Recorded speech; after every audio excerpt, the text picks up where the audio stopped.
بسم اللہ الرحمن الرحیم۔ ملاوٹ اور ناپ تول میں کمی یہ ابھی جاری ہے۔ فرمایا کہ غیر مسلموں کی ترقی کا سبب، فرمایا کہ ایک زمانہ وہ تھا جب مسلمانوں کا یہ شیوا تھا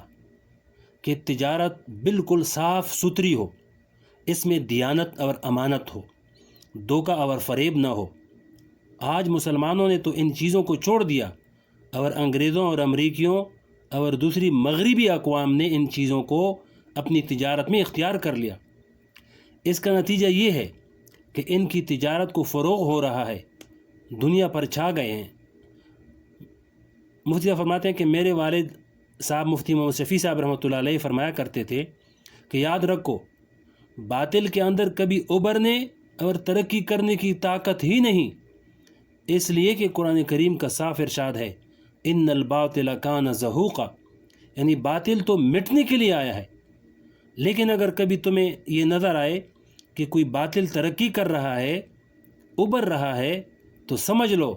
کہ کوئی حق چیز اس کے ساتھ لگ گئی ہے اور اس حق چیز نے اس کو ابھار دیا ہے۔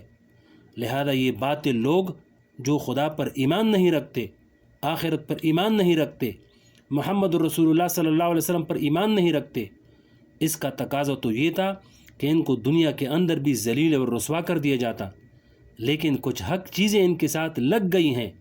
وہ امانت اور دیانت جو حضور پاک صلی اللہ علیہ وسلم نے ہمیں سکھائی تھی، وہ انہوں نے اختیار کر لی۔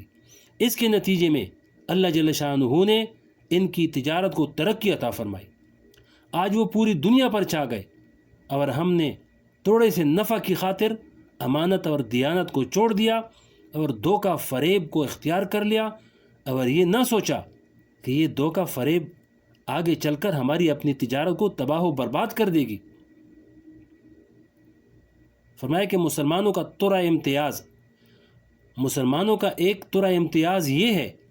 کہ وہ تجارت میں کبھی دھوکہ اور فریب نہیں دیتا، ناپ تول میں کبھی کمی نہیں کرتا،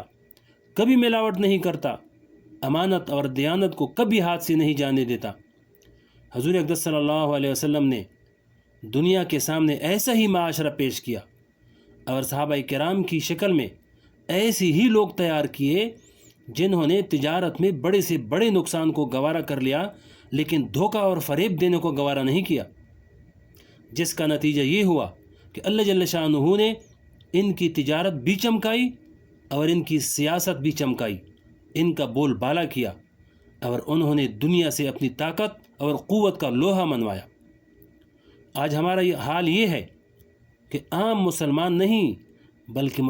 وہ مسلمان جو 5 وقت کی نماز پابندی سے ادا کرتے ہیں، لیکن جب وہ بازار میں جاتے ہیں تو سب احکام بھول جاتے ہیں،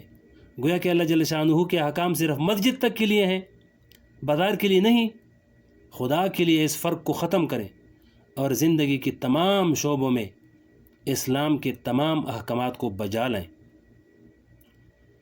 ان سب باتوں کا خلاصہ لکھا ہے، فرمایا کہ خلاصہ یہ ہے کہ تطفیف کے اندر وہ تمام صورتیں داخل ہیں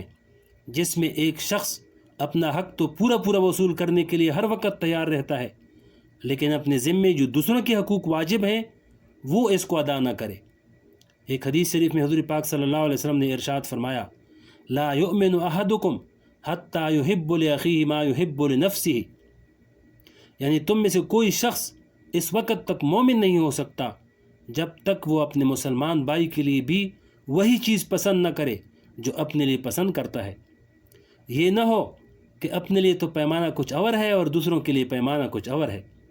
جب تم دوسروں کے ساتھ کوئی معاملہ کرو تو اس وقت یہ سوچو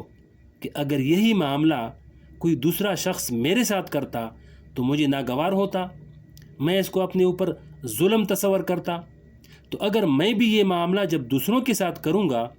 تو وہ بھی آخر انسان ہے، اس کو بھی اس سے ناگواری اور پریشانی ہوگی، اس پر ظلم ہوگا،